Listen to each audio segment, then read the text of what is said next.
창세기 2장 8절부터 17절까지입니다.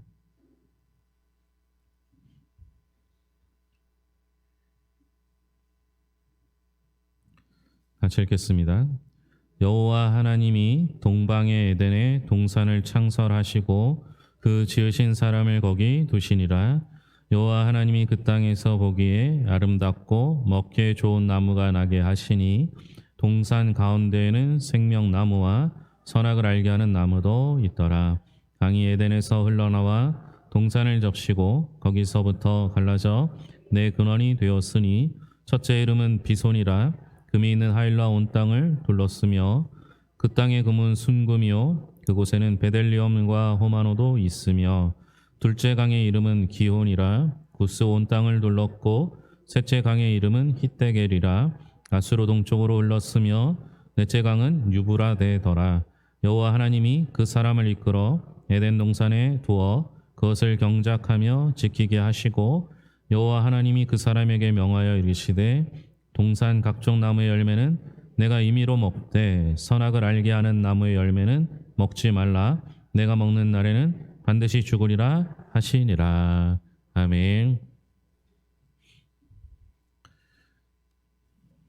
우리 교회는 5월 달에 어린이 주일, 어버이 주일, 그다음에 스승의 주일을 합쳐서 한 번에 가정주일로 드립니다. 여러 번 반복하는 것도 쉽지 않고 또 막상 예배를 인도하다 보면 늘 반복되는 주일, 절기들이 설교하기가 그렇게 쉽지는 않아요. 그래서 가정주일로 한 번에 지키기로 하는데 가정주일에 맞는 그 설교 본문을 찾기가 쉽지는 않습니다. 하나님께서 이 땅에서 세우신 기관이 두 개가 있다고 합니다. 성경에 의하면 가정 그리고 교회라는 겁니다. 어떤 목사님께서는 교회는 예수님의 옆구리가 터져서 생긴 것이고 가정은 남자의 옆구리가 터져서 생긴 것이다. 이렇게 이야기를 합니다. 웃으라고 한 얘기는 아니니까 그렇게 알아들으면 좋을 것 같아요. 예수 그리스도의 피로 말미암아 교회가 세워졌고 가정은 남자의 희생, 헌신으로 세워진 것이다. 이렇게 얘기하고 있다라고 하는 본도 있습니다. 그렇다면 하나님께서 이 땅에 허락하신 가정의 모형, 교회의 모형은 어디 있을까라는 겁니다. 여러 가지 모형을 찾을 수 있지만 그 중에 하나가 저는 에덴 동산이라고 생각합니다. 하나님께서 세우신 가장 완벽한 공동체, 그것이 에덴이라고 생각됩니다. 에덴에 어떤 것이 있으며 어떻게 해야 에덴이 회복될지를 오늘 살펴보면 오늘 가정과 교회가 어떻게 회복되어야 되는지 나올 것 같습니다. 그럼 에덴 동산을 한번 살펴볼까요? 첫째는 에덴 동산은 강이 시작된 곳이었습니다. 강은 물을 뜻하고요. 물은 사실 생명과 연관이 있습니다. 우리 몸의 거의 대부분이 물이고요. 물이 없이는 생명을 이어갈 수 없죠. 또한 이 생명은 사랑과 깊이 연관되어 있습니다. 생명이 있는 곳에 사랑이 피어나기 때문이죠. 그럼 여러분, 사랑의 특성을 한마디로 하면 희생이라고 말할 수 있겠죠. 그 희생은 우리가 흔히 생각하는 낭비로 보여집니다. 하나님께서는 사람을 살리기 위해서 하나님의 독생자를 십자가의 제물로 삼으셨습니다. 그게 혹 낭비라고 비판할 수 있을지 모르겠습니다. 그러나 어떻게 하겠습니까? 사랑의 특성이 낭비이니 그 낭비 역시 사랑이라 할 수 있습니다. 자식을 향한 어머니의 사랑을 보시면 알 수 있습니다. 어머니의 사랑은 언제나 자기 희생과 자기 낭비로 드러납니다. 자신의 건강을 쏟고 시간을 붓고 정성을 바칩니다. 돈도 아까워하지 않습니다. 자식을 위해 자신을 소멸시키는 것입니다. 그런데 아무도 비난하지 않습니다. 자기 희생과 자기 낭비 없는 사랑이란 존재할 수 없기 때문입니다. 물의 자기 희생과 자기 낭비는 완벽합니다. 물은 자신을 소멸시킴으로, 자신을 없앰으로 사람에게 생명을 제공합니다. 또한 물은 자신이 더러워짐으로 인해서 다른 사람을 깨끗이 씻어줍니다. 사람이 깨끗해지는 만큼 물은 더러워집니다. 그래도 물은 사람의 필요를 거절하지 않습니다. 물은 완전한 생명, 완전한 사랑이기 때문입니다. 이렇게 사랑이 있는 곳이면 그곳이 어디든 에덴은 복원됩니다. 그래서 교회는요, 계산에 밝으면 안 됩니다. 계산이 밝은 곳이라면 그곳은 기업이겠죠. 교회는 모든 것을 아껴야 하지만, 근검절약해야 하지만, 그러나 사랑하기 위해서는 사람을 살리기 위해서는 무엇이든지 낭비할 수 있어야 합니다. 시간을 낭비하고 인력을 낭비하고 물질을 낭비할 수 있어야 합니다. 그렇게 하고서도 마치 자식을 위해 자신을 낭비한 어머니가 즐거워하듯 인간을 살리기 위해 독생자를 낭비하신 하나님께서 기뻐하시듯 교회는 사람 살리는 낭비를 즐기고 기뻐할 수 있어야 할 것입니다. 또한 이 에덴에서 발원한 네 강은요, 한 방향으로 흐르지 않았습니다. 사방으로 터졌죠. 동서남북 사방으로 흘러갔습니다. 그것도 그냥 흘러간 것이 아닙니다. 오늘 나온 이름 중에 비손, 기혼, 유브라데라는 강의 이름의 뜻은 각각 퍼진다, 내어 뿜는다, 열매를 거둔다라는 동사에서 파생된 단어들입니다.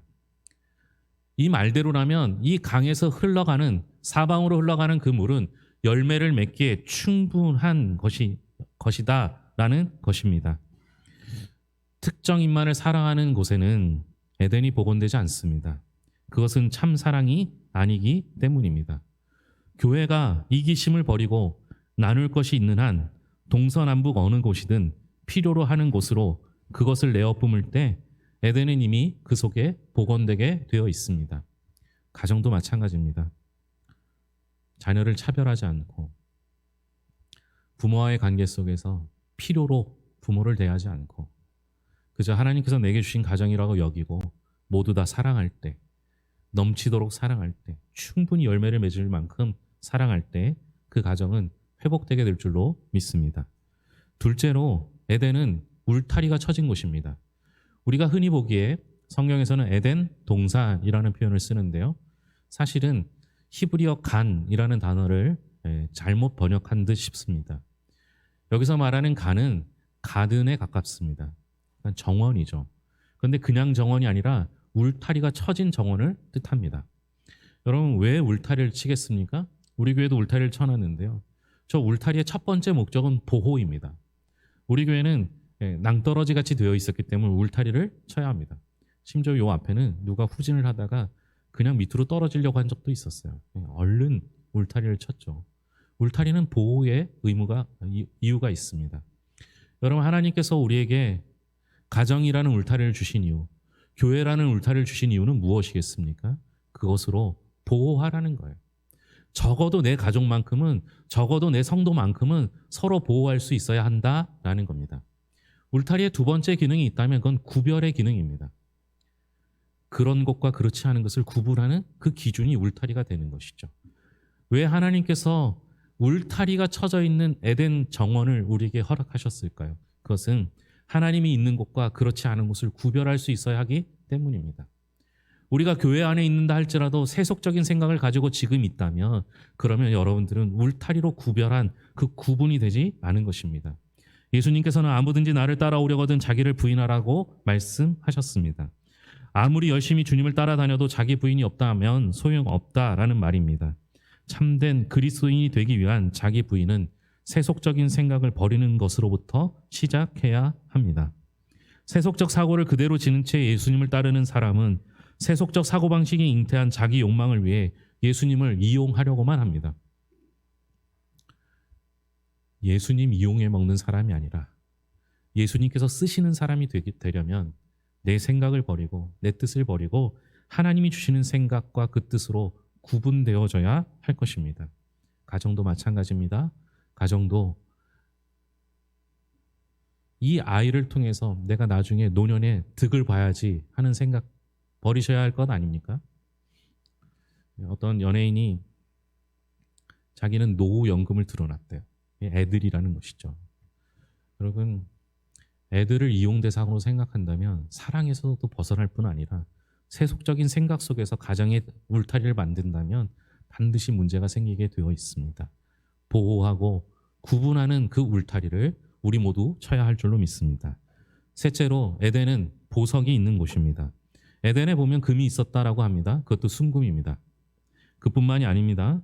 베델리엄, 진주도 있었고 호마노도 있었습니다.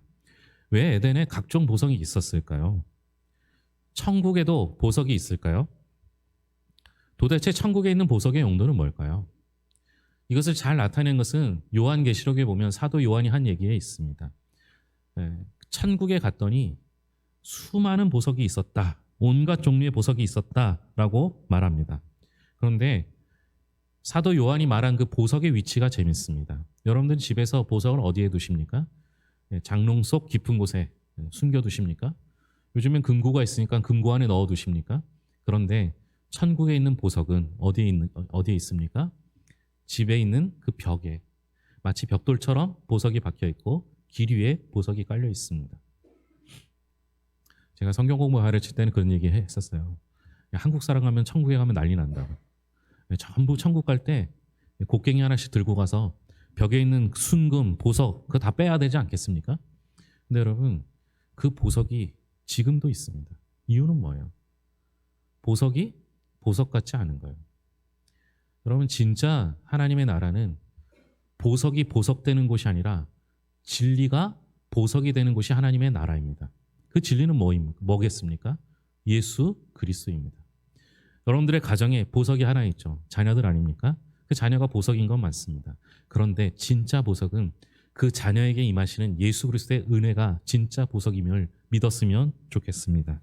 보석이 보석되지 않는 곳, 그래서 그곳에서 하나님의 영광만 가득한 곳, 그곳이 가정이 되어야 할 것입니다. 일본의 유명한 신학자 우찌무라 간조라는 분이 있는데요. 이분이 해변을 걷다가 만약 다이아몬드를 발견한다면 그것은 하나님께서 자신에게 주시려는 것이 아니라 그것을 보고도 그냥 지나칠 수 있도록 자신을 훈련시키는 것으로 받아들일 것이라고 말합니다. 그에게 세상의 보석은 보석이 아니었습니다. 진리이신 예수 그리스도만이 그의 보석이었습니다. 그래서 그의 삶 속에는 언제나 에덴이 넘쳐났던 것이죠. 가정의 보석이 예수 그리스도여야 합니다. 자녀를 보석 삼아서도 안 됩니다. 만약 그 자녀를 보석 삼는 순간 그 자녀를 귀하게 다룰 것 같지만 그 자녀가 귀해지기를 더욱더 바랄 수밖에 없습니다. 그래서 잘 되지 않으면 자꾸 채찍질하고 자꾸 잔소리하고 자꾸 혼을 낼 수밖에 없는 것이죠. 자녀는 예수님께서 내게 주신 선물이기에 그 자체로 이미 보석입니다. 그 속에 예수님이 담겨 있기에 그 자체로 이미 보석입니다. 보석이 보석되지 않는 곳, 예수님만이 나의 보석이 되는 곳, 그곳이 에덴의 회복이 일어나는 시점입니다. 넷째로 에덴은 의무를 다하는 곳입니다. 왜 에덴이라고 부르셨을까요? 성경에 에덴이라고 그 동방의 한 지역을 선택하셔서 에덴이라고 이름을 지으셨는데요. 이 에덴이라는 이름은 그 뜻이 기쁨이라는 뜻을 담고 있습니다. 그런데 그냥 기쁨이 아니라 이 에덴이 말하는 기쁨은 책임과 의무를 다했을 때 갖는 기쁨이에요. 그러니까 내가 무언가 하나님께서 맡겨주신 일을 다 했을 때 얻을 수 있는 그 기쁨이 에덴이라는 그 기쁨입니다. 우리는 자녀로서, 부모로서, 또 목회자로서, 성도로서 각각의 직분자로서 자신의 책임을 다할 때 얻을 수 있는 그 기쁨이 있습니다. 에덴에서는 그 기쁨으로 충만한 곳이 에덴인 거예요. 그런데 이 에덴을 제기동사로 바꾸면, 결과를 자기 자신에게 집중시키면, 나만을 위해 행동한다면 이 에덴이라는 단어가 기쁨에서 주색에 빠지다라는 뜻으로 바뀌게 됩니다. 책임을 다해서 얻을 수 있는 그 기쁨이, 의무를 다해서 얻을 수 있는 그 기쁨이, 그 기쁨 가운데서 역사하시는 하나님의 능력을 경험하지 못한 채 나만을 위해서 사용하게 된다면 그 나만을 위해서 사용한 것이 나의 영적인 타락을 통하여 우리가 영적인 침체에 빠지게 된다라는 겁니다. 예를 들어 보면 위대한 신앙인이었던 다윗이 자기 자신만 생각하던 순간 우리아의 아내를 범하게 되고 끝내 그 남편마저 살해하고 말았습니다. 한 사람이 의무와 책임을 다하지 않을 때 그 사람만 몰락하는 게 아닙니다. 가정에서 부모가 책임을 다하지 못한다면 그 가정이 몰락하게 되고, 또한 교회에서 목회자가 책임을 다하지 못하면 그 역시 교회가 몰락할 수밖에 없습니다. 책임과 의무를 완수하는 에덴이어야 할 교회로서는 반드시 피해야 할 일입니다.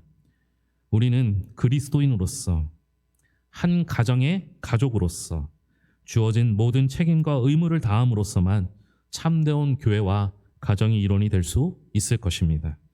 마지막으로 에덴에는 선악과가 심겨져 있었습니다. 그리고 그 선악과는 어디서나 볼 수 있게 동산 중앙에 있었습니다. 왜 하필 선악과를 주셨을까요?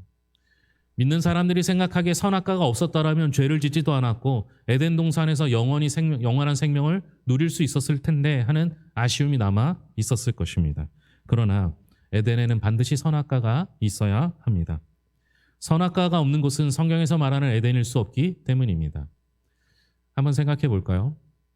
하나님께서 에덴의 모든 것들을 다 만드시고 아담에게 그것을 주셨습니다. 그리고 모든 나무의 열매는 먹게 하셨고 관리하게 하셨습니다. 그곳에 있는 것을 보다 보면 아담과 하나님의 차이를 전혀 느낄 수가 없어요. 하나님이 누리는 것도 아담이 다 누리게 하셨기 때문입니다. 그런데 아담이 딱 하나 선악과 앞에만 서면 하나님과 차이를 느낄 수밖에 없었던 겁니다.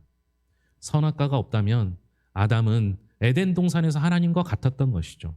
그런데 그 선악과 하나만으로 하나님과 아담은 차이를 느낄 수 있었고, 하나님이 창조하신 이 에덴 동산은 내 것이 아니라 하나님께서 내게 맡겨주신 것이구나 라는 생각을 할 수 있게 되었던 것입니다. 여러분, 우리는 가정에서, 직장에서, 교회에서 선악과 하나를 심어야 합니다. 내 마음대로 되는 것이 아니라 오직 하나님과 관계 속에서 하나님이 세우신 이 땅에서 하나님의 뜻을 따라 살아갈 수 있는 그 유일한 차이, 선악과를 만들어야 합니다. 가정을 한번 생각해 볼까요? 제가 아버지로서, 가장으로서 우리 가정을 마음대로 할 수 있다면 그것은 이미 하나님의 가정이 아닌 것입니다. 하나님께서 세우신 선악과가 있어야만, 그래서 내 뜻대로 하지 않는 곳이 정말 하나님 나라가 되는 것이죠. 여러분 생각해 보세요. 교회가 가장 어려운 순간이 누굽니까? 언제입니까? 목회자가 잘못할 때입니다. 목회자가 왜 잘못합니까? 교회를 마음대로 할 수 있다 생각하기 때문입니다. 여러분, 내 마음대로 내 뜻대로 되는 교회라면 그건 이미 교회가 아니죠. 목회자의 뜻대로 되는 교회라면 그건 교회가 아닙니다. 교회는 하나님의 뜻대로 되어야 합니다. 그럼에도 불구하고 하나님께서 많은 것을 맡겨주셨습니다. 그 맡겨주신 것을 잘 감당하는 것이 우리가 할 일이지만, 때로는 그 맡겨주신 것이 너무나 많기에, 때로는 그 맡겨주신 것이 너무나 귀하기에 내가 마치 하나님이 된 듯한 착각을 일으킨다면 우리는 얼른 그곳에 선악과를 심어야 합니다. 선악과는 하나님과 우리와의 차이를 인정해 주는 것입니다. 그런데 사탄이 아담을 유혹할 때 뭐라고 말합니까? 그 열매를 먹으면 하나님과 같이 된다라는 것이었습니다. 하나님과 사람 사이의 차이가 없어지고 인간이 하나님과 동등하게 된다라는 것입니다. 인간은 그 말에 넘어가 선악과를 따먹고 말았습니다. 여러분, 하나님과 우리는 차이가 있을 수밖에 없어요.